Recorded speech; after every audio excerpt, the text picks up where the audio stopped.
بكى صاحبي لما رأى الدرب دوننا وأدرك أنا لاحقان بقيصر، وقلت له لا تبكي عيناك، إنما نحاول ملكا أو نموت فنعذر. حرفيا هاي هي الحلقة.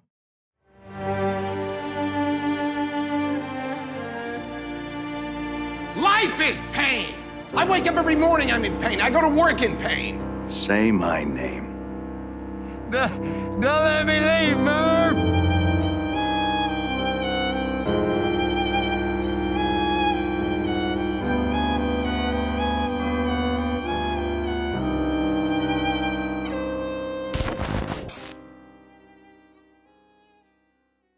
مراجعة الحلقة السادسة من مسلسل بلوربوس. هاي الحلقة رغم أن هي بسيطة لكن هي تمثل حرفيا دائما في كل الحلقات أقولها السهل الممتنع في بلوربوس.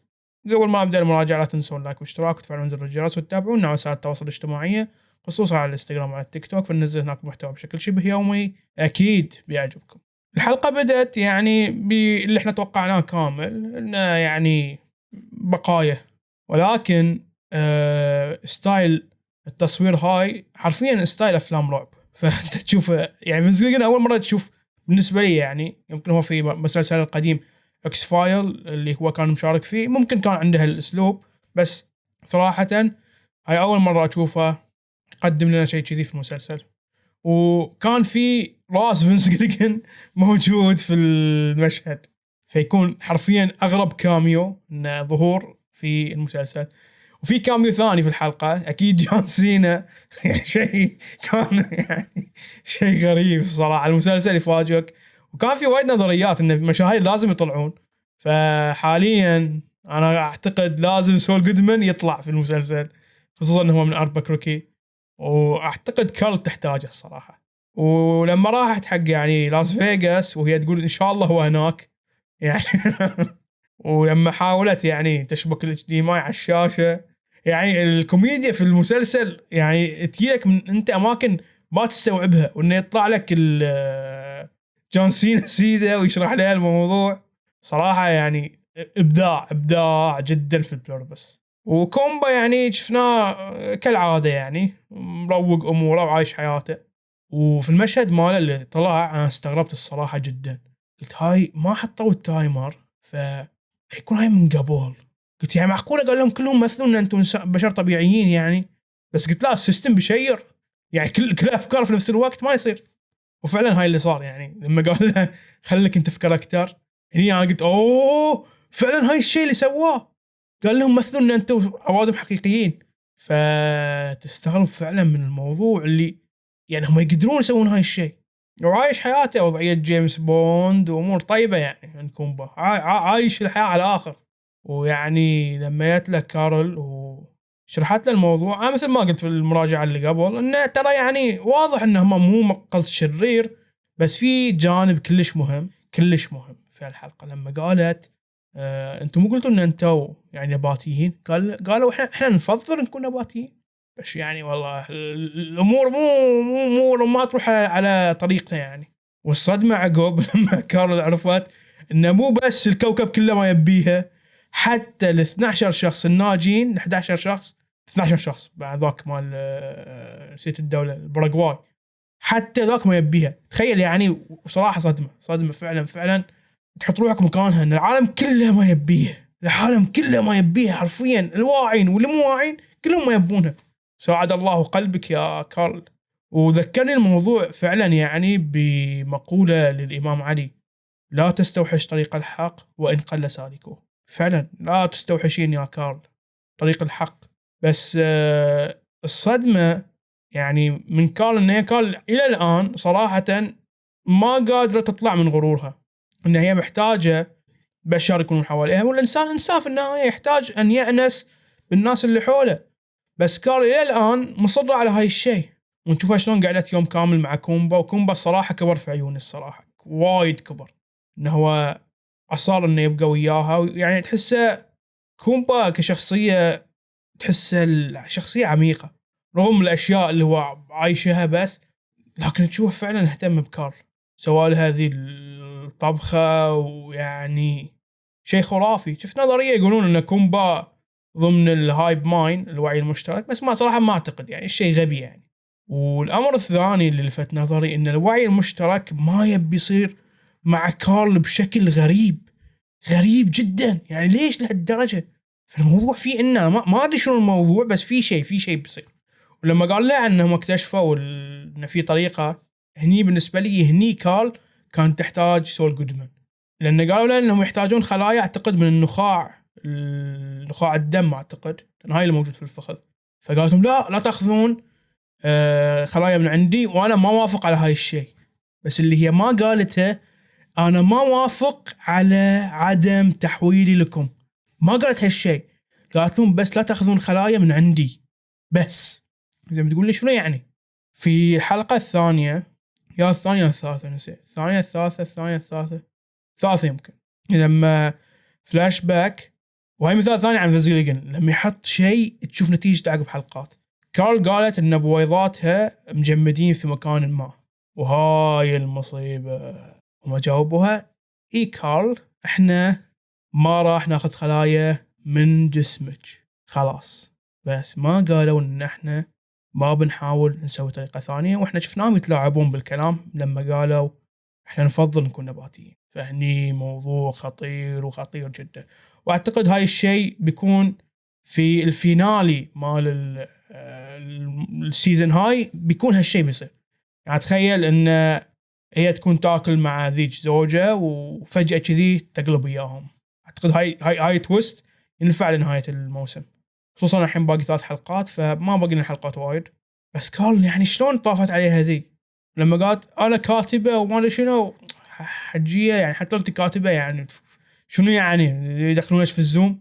ومكالمة كومبا ويا الوعي المشترك فيها شيء، يعني تعرف اللي في موضوع صاير في شيء هو ما قال زيادة لها، ما ادري شنو. يعني بحاول احط نظرية في الموضوع، ما قاعد احس في شيء واضح، بس احس في شيء هنا. لما قال لهم ادري قال لهم ان احس ان هي وحيدة. قال لهم I know ادري تدري شنو الخطر اللي تسوي كارل على الوعي المشترك. وفي مقابلة لممثلة زوجة قالت كارل تتضايق من حب زوجة لها، لأن الزوجة تحبها يعني حب عام جنرال مثل ما قالت، بس كارل تبي شخص يحبها تحديدا هي. فإحنا ما شفنا هاي الشيء في هاي الموسم لحد الآن، فيبدو إنه بيكون في لقاء جديد بين زوجة وكارل، وأعتقد في هاي اللقاء كارل ممكن إنه تتحول في الوعي المشترك. لأن صراحة أنا أحس يعني خلاص يعني في اللي أوكي كنا كارل بروحه لمتى يعني بتتم كذي، لما تقدر تستمر بهالطريقة. ولما قال لها سيارة الشرطة مالتها، تعرف اللي فينس جليجن الصراحة شوف اللي خلاها تختار سيارة الشرطة، عشان لما تروح حق كومبا يبين الفرق، إنه هاي أنت الشخصية مزعجة تمشي سيارة شرطة، هي ماخذة دور الشرطية في العالم. ففينس جليجن يعني أسطورة الصراحة، أسطورة. بس شوف هاي الطريقة في رواية القصة أيضا أحسها فيها عيب. ليش؟ وتحديدا هاي الشيء صار في نهاية الحلقة لما الشخصية اللي في باراغواي نسيت اسمه شاف الفيديو مال كارول، وعجبني إنهم نقلوا له إياه بالVHS مو بالSD كارد.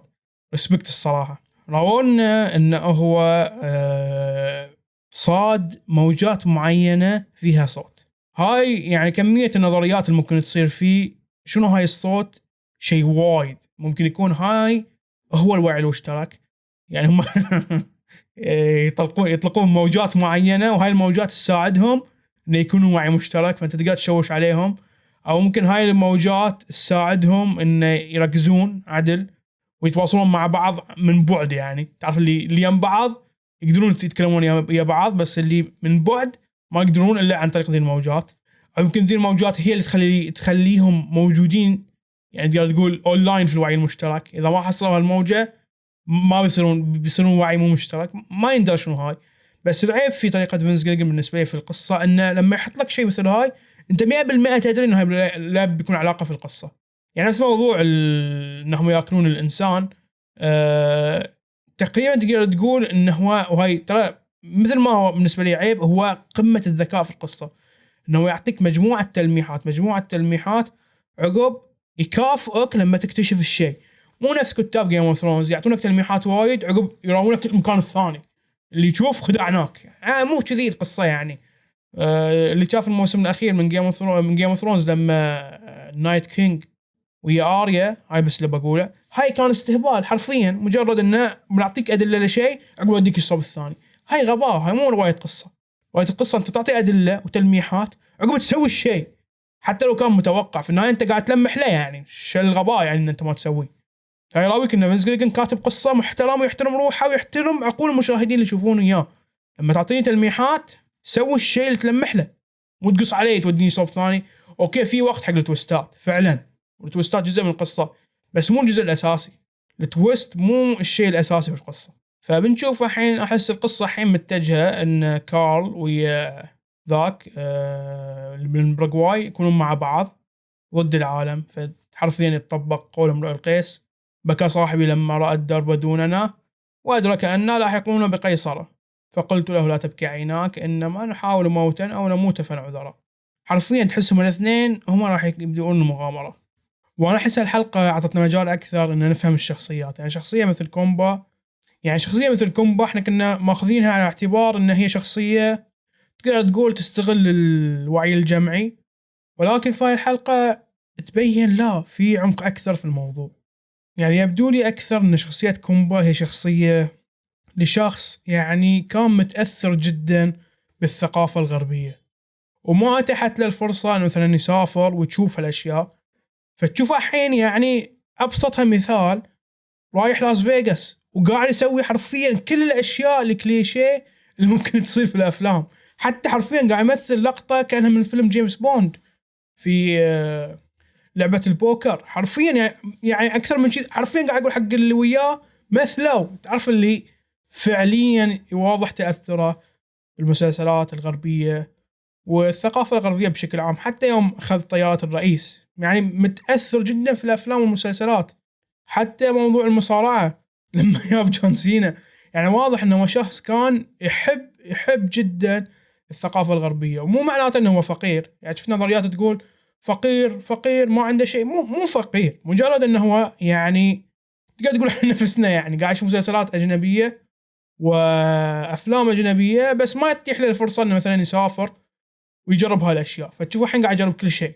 حتى الطبخة اللي سواها حق كارل اللي هو بيض بالأفوكادو، يعني تحسه فعلا هاي مو الطبخة الطبيعية اللي هو ياكلها، لأن حرفيا قاعد يقلد كارل بالطريقة اللي هي تسويها بالضبط.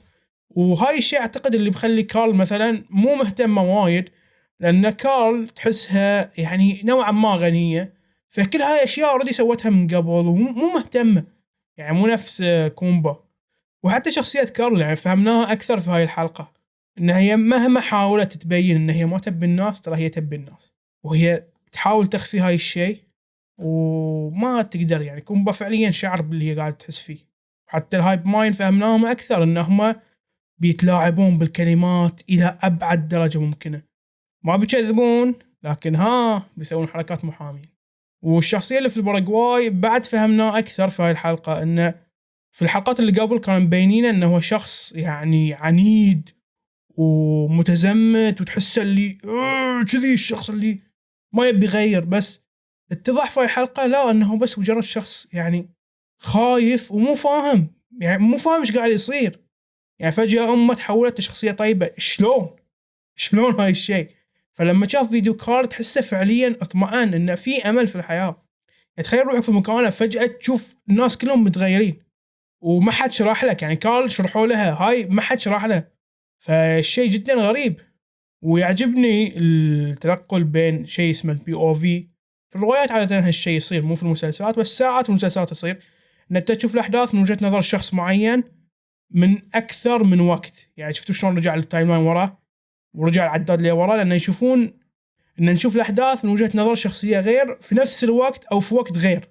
هاي الشيء ما يصير وايد في المسلسلات. عادة تكون الأحزاب عادة تكون الأوقات الأزمنة بالضبط نفس الوقت. يعني تشوف أحداث من هني، تشوف أحداث من هني، هم نفس الوقت ونفس الحدث قاعد يصير، والمنظور يكون واحد مو أكثر من منظور حتى لو تغيرت الشخصيات. فصراحة جدا جدا جدا حلقة ممتعة.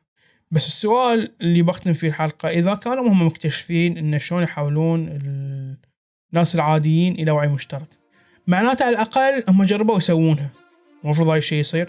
وإحنا في الحلقة الأولى شفنا الموضوع إنه بدأ في الحيوانات، فهل الحيوانات ضمن الوعي المشترك؟ لو الحيوانات عندها وعي مشترك مختلف شنو بالضبط؟ يعني أحس أسئلة تستحق الإجابة. أعطوني آراءكم في التعليقات، خصوصا موضوع شنو ممكن تكون هاي الموجة. أعطوني نظرياتكم، وشكرا لكم على المشاهدة. حسن علي من قناة الروازي، مع السلامة.